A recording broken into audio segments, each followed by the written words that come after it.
Hello, welcome to Shahi effect. ഏറ്റവും നല്ല പാല് അത് ഏതാണെന്ന് ചോദിച്ചാൽ നമ്മുടെ മലബാർ മേഖലയിലെ മിൽമയാണ് എന്നുള്ളതാണ് ഇപ്പൊ പുറത്തു വന്നിരിക്കുന്ന കണക്കനുസരിച്ച് നമുക്ക് പറയുവാൻ സാധിക്കുന്നു. അത് കേരളത്തിലെ മിൽമ എല്ലാം അത്തരത്തിൽപ്പെടുന്നതാണ് എന്നുള്ള യാഥാർത്ഥ്യം നമുക്ക് നല്ലതുപോലെ അറിയാൻ സാധിക്കും. കാരണം നമ്മൾ കേരളം വിട്ടു കഴിഞ്ഞാൽ നമുക്കറിയാം എരുമപ്പാലൊക്കെയാണ് പലപ്പോഴും കുടിക്കുന്നത്. നല്ല കട്ടിപ്പാലായിരിക്കും. നമ്മൾ പോയി ചായ കുടിക്കുമ്പോഴും ചായക്ക് ഇച്ചിരി കട്ടി കാണും. ആ കട്ടി വരുന്നത് പലപ്പോഴും ആന്ധ്രയായാലും തമിഴ്നാടായാലും മറ്റിതര സംസ്ഥാനങ്ങൾ എടുത്താൽ നമ്മളും കാണുന്ന ഏറ്റവും കൂടുതൽ എരുമകളെ വളർത്തും. കാരണം ആ എരുമ പാലെന്ന് പറയുമ്പോൾ നല്ല കട്ടിയുള്ള പാലാണ്. അപ്പൊ ആ പാലാണ് പലപ്പോഴും നമുക്കറിയാം കേരളത്തിന് പുറത്ത് പോകുമ്പോൾ നമുക്ക്. പക്ഷെ കേരളത്തിലെ നമുക്കറിയാം, കേരളത്തിലെ ക്ഷീര കർഷകർ അവർ പശുവിൽ നിന്നും പാല് കറന്നെടുത്ത് അത് മിൽമയിൽ, അത് നമ്മുടെ സംഘത്തിൽ ആദ്യം എത്തിക്കും. സംഘക്കാരും വിൽപ്പനയൊക്കെ നടത്തിയിട്ട് അത് നേരിട്ട് മിൽമയ്ക്ക് കൊടുക്കും.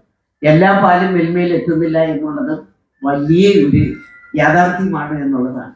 നമ്മുടെ രാജ്യം തന്നെ ഇന്നെടുത്ത് പരിശോധിച്ചാൽ നമുക്കറിയാം, ഏറ്റവും കൂടുതൽ പാൽ ഉൽപ്പാദിപ്പിക്കപ്പെടുന്ന രാജ്യം ഏതാണ് എന്ന് ചോദിച്ചാൽ അത് ഇന്ത്യ ആണ് എന്ന് ഉറപ്പിച്ച് നമുക്ക് പറയുവാൻ പറ്റും. പാവപ്പെട്ട ക്ഷീരകർഷകർ അവർ പാല് കറന്നെടുത്ത് ആ കറന്നെടുത്ത പാലിലൂടെ നമ്മുടെ രാജ്യം ഇന്ന് അറിയപ്പെടുന്ന തരത്തിലേക്ക് ഇന്ന് വന്നു. നല്ല സമ്പത്താണ് രാജ്യത്തിന് അതുവഴി കിട്ടുന്നത്. ഞാനല്ല, അത് തുറന്നു പറഞ്ഞത് രാജ്യത്തിന്റെ പ്രധാനമന്ത്രിയാണ്. ഉൽപാദനക്ഷമത നാം എടുത്ത് പരിശോധിച്ചാൽ ഒരു പശുവിൽ നിന്നുള്ള, അത് നമ്മൾ പഞ്ചാബാണ് നമ്പർ 1 ആയിട്ട് നിൽക്കുന്ന സംസ്ഥാനം. ആ പഞ്ചാബിൽ അത് 14.40 ലിറ്റർ പാലാണ് വരുന്നതെങ്കിൽ എന്ന് പറഞ്ഞാൽ 14 ലിറ്ററും 40 മില്ലിയും കൂടെ വരും. പക്ഷെ അത് കേരളം എടുത്ത് പരിശോധിച്ചപ്പോൾ അത് 10.70 അവസ്ഥയിലേക്ക് നമ്മൾ എത്തിക്കഴിഞ്ഞു. അപ്പൊ ഒരു പശുവിൽ നിന്നുള്ള ആവറേജ്, അപ്പൊ 2ാം സ്ഥാനം ഇന്ന് രാജ്യത്ത് നിൽക്കുന്നത് കേരളം പോലെയുള്ള സംസ്ഥാനമാണ്. അത് കൂടുതലും അത് ഉണ്ടാകാൻ കാരണം നമുക്ക് ഏറ്റവും അധികം ഇന്ന് കേരളത്തിലെ 95% പശുക്കളും സങ്കരയിനം പശുക്കളായതുകൊണ്ടാണ്.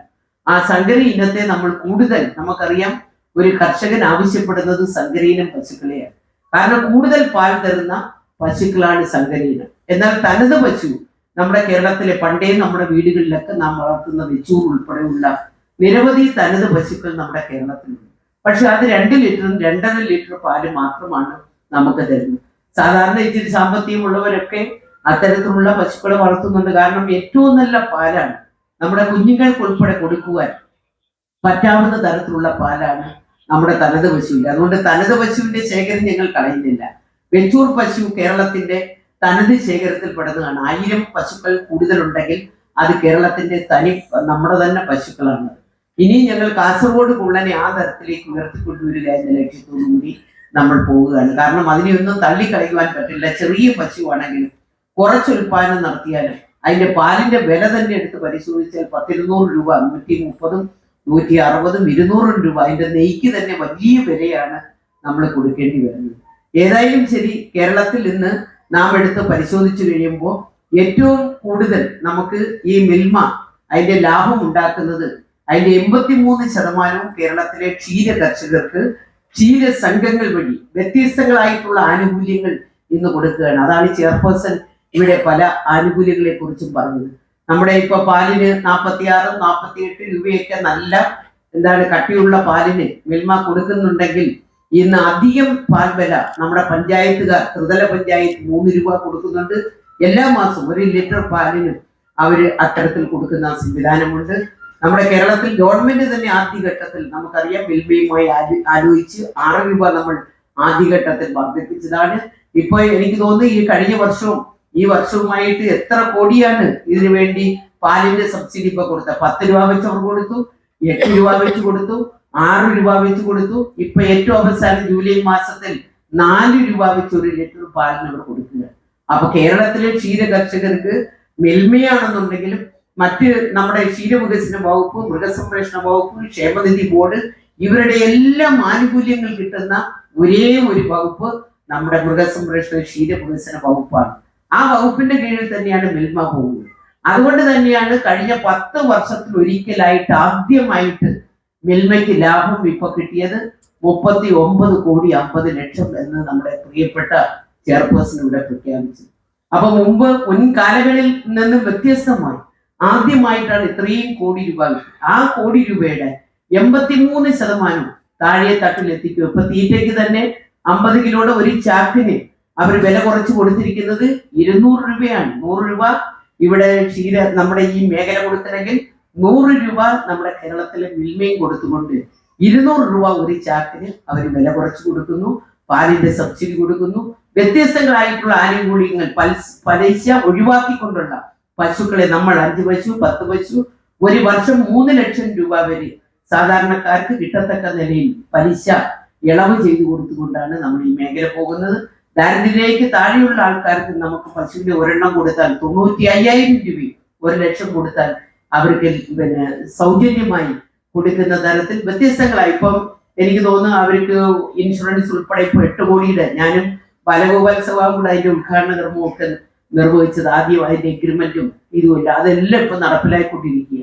കേന്ദ്രത്തിന്റെ ഒരു സമഗ്ര പദ്ധതി ഇൻഷുറൻസിന്റെ ആദ്യ ഗഡു 50 ലക്ഷം ഞങ്ങൾക്ക് വന്നു കഴിഞ്ഞു. ഇപ്പൊ ഇംപ്ലിമെന്റ് അതും ചെയ്തു കഴിഞ്ഞാൽ അടുത്ത ഗഡുവും കിട്ടത്തക്ക നിലയിൽ നമ്മൾ മുന്നോട്ട് പോകുന്നു. ക്ഷീരകർഷകന് അസുഖം വന്നാൽ നമ്മളിപ്പം മിൽമയും കൊടുക്കുന്നുണ്ട്. അസുഖം ബാധിതരായി ഒരാള് ആശുപത്രിയിൽ കിടന്നാൽ 25,000 രൂപ അവർ കൊടുക്കുന്നുണ്ട്. പക്ഷെ 2 ലക്ഷം രൂപ അവർ ഒരു കർഷകന് വിനിയോഗിക്കുവാൻ സാധ്യമായ നിലയിൽ ആശുപത്രിയിൽ കിടന്നാൽ ആശുപത്രി ചെലവിന് വേണ്ടി ഉപയോഗിക്കുവാൻ കഴിയും. 7 ലക്ഷം രൂപ വരെ ഒരു കർഷകന് ആക്സിഡന്റ് പറ്റിയാൽ അവർക്ക് കൊടുക്കുവാൻ തക്ക രീതിയിൽ നമ്മൾ മാറിയിട്ടുണ്ട്. അങ്ങനെ വ്യത്യസ്തങ്ങളായിട്ടുള്ള നമ്മുടെ കുഞ്ഞുങ്ങൾക്ക് പഠിക്കുവാൻ ക്ഷേമനിധി ബോർഡാണ് ഉയർന്ന വിദ്യാഭ്യാസ മേഖലകളിലേക്ക് കടന്നു കയറുന്ന കുട്ടികൾക്ക് സ്കോളർഷിപ്പ് കൊടുക്കുകയാണ്. ആ കുട്ടിയുടെ അമ്മ മരണപ്പെട്ടാൽ ക്ഷീരകർഷകന്റെ ഭാര്യയാണെങ്കിൽ അല്ലെങ്കിൽ കർഷകയാണെങ്കിൽ അവരുടെ മക്കളെ വിവാഹം ചെയ്ത് അയക്കുവാൻ 25,000 രൂപ. നമ്മളിപ്പോ ഓണം മുതൽ എല്ലാ വർഷവും 250 രൂപയാണ് ക്ഷേമനിധി ബോർഡ് കൊടുത്തത്. ഇത്തവണ നമുക്കറിയാം അത് 500 രൂപയായിട്ട് അവർക്ക് കൊടുക്കുവാൻ 23-ാം തീയതി കോട്ടയത്ത് വെച്ച് അത് പ്രഖ്യാപിക്കുവാൻ പോകുന്നു. നമ്മുടെ പെൻഷൻ, ഞാനതൊന്ന് പറയാൻ ധനകാര്യ വകുപ്പ് മന്ത്രി ഇരിക്കുന്നുണ്ട്. ക്ഷേമനിധി ബോർഡ് എല്ലാ ബാക്കിയുള്ളവർക്കെല്ലാം 1,600 പെൻഷൻ കൊടുക്കുന്നത്. പക്ഷെ ക്ഷേമനിധിക്ക് 1,300 രൂപയാണ് നമ്മുടെ ഗവൺമെന്റ് അനുവദിച്ചിരിക്കുന്നത്. 300 രൂപ ക്ഷീരകർഷകരുടെ ഉൾപ്പെടെ പണം എടുത്തുകൊണ്ട് 1,600 രൂപയാണ് കൊടുക്കുന്നത്. തീർച്ചയായിട്ടും ധനമന്ത്രി അതിലൊരു ശ്രദ്ധ വെച്ച് അതും 1,600 രൂപയാക്കി കൊടുത്താൽ ക്ഷേമനിധി ബോർഡിൽ പണമടയ്ക്കുന്ന ആൾക്കാർ കൂടി നമുക്ക് ബാക്കിയുള്ള പൈസ കൊടുക്കാൻ സാധിക്കും. അതിനുള്ള സഹായം ചെയ്യണം. ഞാൻ ഈ വൈകിയ വേളയിൽ മറ്റു കാര്യങ്ങളിലേക്ക് പോകുന്നില്ല. മിൽമ നമ്മുടെ കേരളത്തിന്റെ കണികൊണ്ടുണരുന്ന ഏറ്റവും നല്ലൊരു പ്രസ്ഥാനമാണ്. ആ പ്രസ്ഥാനത്തിന് ഉയർത്തിക്കൊണ്ടുവരുവാനും ക്ഷീരവികസന വകുപ്പിനും മൃഗസംരക്ഷണ വകുപ്പും ഞങ്ങളെല്ലാം നിരവധി പദ്ധതികൾ നടപ്പിലാക്കുന്നതും അതിനെല്ലാം പ്രയോജനം കിട്ടുന്നതും നമ്മുടെ മിൽമയ്ക്കാണ്, ക്ഷീര കർഷകർക്കാണ്. അപ്പൊ അതുകൊണ്ട് തീർച്ചയായിട്ടും ഈ കേരളത്തിൽ ഏറ്റവും കൂടുതൽ ആനുകൂല്യം കൊടുക്കുന്ന ഒരു വകുപ്പായിട്ട് നമ്മുടെ ക്ഷീര മൃഗസംരക്ഷണ വകുപ്പ് വന്നിട്ടുണ്ട്. അതിന് ഞങ്ങൾക്ക് വേണ്ടി ചുക്കാൻ പിടിക്കുവാൻ ഈ മിൽമ ഉൾപ്പെടെയുള്ള ഒട്ടേറെ പ്രസ്ഥാനങ്ങൾ, ക്ഷീരക്ഷേമനിധി ബോർഡ് ഉൾപ്പെടെ ഞങ്ങളോടൊപ്പമുണ്ട്. തീർച്ചയായിട്ടും ഒരു ഐക്യതയോടുകൂടി നമ്മുടെ വകുപ്പും നമ്മുടെ മിൽമയും അതുകൊണ്ട് ക്ഷേമനിധി ബോർഡും എല്ലാം കൂടി അങ്ങനെ പോകുകയാണ്. തീർച്ചയായിട്ടും അതൊരു വലിയ മാറ്റമാണ് കേരളത്തെ സംബന്ധിച്ച്. പാൽ ഉൽപാദനത്തിൽ സ്വയം പര്യാപ്തിയിലേക്ക് നമുക്ക് മുന്നേറുവാൻ നമുക്ക് കഴിയണം. കേരളത്തിന്റെ ആഭ്യന്തര ഉൽപാദനം ഇപ്പൊ വർദ്ധിച്ചു വരുന്ന ഒരു കാലഘട്ടമാണ് എന്നുള്ളത് ഞാൻ ഈ അവസരത്തിൽ സൂചിപ്പിച്ചുകൊണ്ട് ഒരു കാര്യം കൂടെ സൂചിപ്പിക്കാൻ, നമ്മുടെ പ്രിയങ്കരനായ നമ്മുടെ ധനകാര്യ വകുപ്പ് മന്ത്രി പറഞ്ഞതുപോലെ അമേരിക്കയും ഇന്ത്യയും തമ്മിലുള്ള ഒരു വലിയ ഉടമ്പടി, ഇതിന്റെ ഇടയ്ക്ക് വലിയ ചർച്ച കേരളത്തിൽ നടന്നതാണ്. ഒട്ടേറെ ആൾക്കാർ ആ ചർച്ചയിൽ, TV ചർച്ചയിലും അല്ലാതുള്ള ചർച്ചകളിലും ഒക്കെ പങ്കെടുത്തു. താണ്ടെ കേരളത്തിന്റെ പാലുൽപ്പന്നങ്ങൾ മുഴുവൻ നിശ്ചലമാകുവാൻ പോകുന്നു, നമുക്ക് വിപണനം നടത്തുവാൻ പറ്റില്ല, അമേരിക്കയിൽ നിന്ന് പാലുൽപ്പന്നങ്ങൾ വരാൻ പോകുന്നു, കാർഷിക ഉൽപ്പന്നങ്ങൾ കേരളത്തിലേക്കും ഇന്ത്യയിലേക്കും കടന്നു വരുന്നു, അമേരിക്ക ഇന്ത്യയുമായി ഒരു ഉടമ്പടി ഒപ്പിടാൻ പോകുന്നു എന്നൊക്കെയുള്ള വലിയ പ്രശ്നങ്ങൾ നടന്നു. എനിക്ക് തോന്നുന്നു ആ ദിവസം ചർച്ച നടക്കുന്ന ദിവസമാണ് ഞാനും കൃഷി വകുപ്പ് മന്ത്രിയും കൂടെ ഡൽഹിയിൽ പോയിരുന്നു.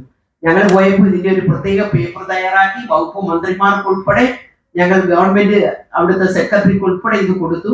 അവർ ഉറപ്പ് പറഞ്ഞു. അവർ പറഞ്ഞത് മറ്റൊന്നുമല്ല, ഉടമ്പടി ഉടനെ ഒന്നും നടക്കത്തില്ല. കാരണം ഇന്ത്യ ഏറ്റവും കൂടുതൽ പാലുൽപ്പന്നങ്ങൾ ഉൽപ്പാദിപ്പിക്കപ്പെടുന്ന രാജ്യമാണ്, കാർഷിക ഉൽപാദന കേന്ദ്രമാണ്. ഇത് വന്നാൽ നമ്മുടെ കർഷകർ മുഴുവൻ അവർക്ക് ബുദ്ധിമുട്ടുണ്ടാകും, അവർക്ക് ജീവിക്കുവാൻ നിവൃത്തി കാണത്തില്ല, അവരുടെ ഉൽപ്പന്നങ്ങൾ വിറ്റഴിക്കുവാൻ പറ്റില്ല എന്ന് തീർച്ചയായിട്ടും ഗവൺമെന്റും കേന്ദ്രവും മനസ്സിലാക്കിയിട്ടുണ്ട്. അതുകൊണ്ട് ഉടമ്പടി വരുത്തില്ല എന്നുള്ളൊരു വിശ്വാസമാണ് നമ്മുടെ മുന്നിലുള്ളത്. അത് നമ്മുടെ ക്ഷീര കർഷകരെയും കാർഷിക മേഖലയും സംരക്ഷിക്കും എന്ന് മാത്രമേ ഈ അവസരത്തിൽ ഞാൻ പറയുന്നുള്ളൂ. Thank you for watching.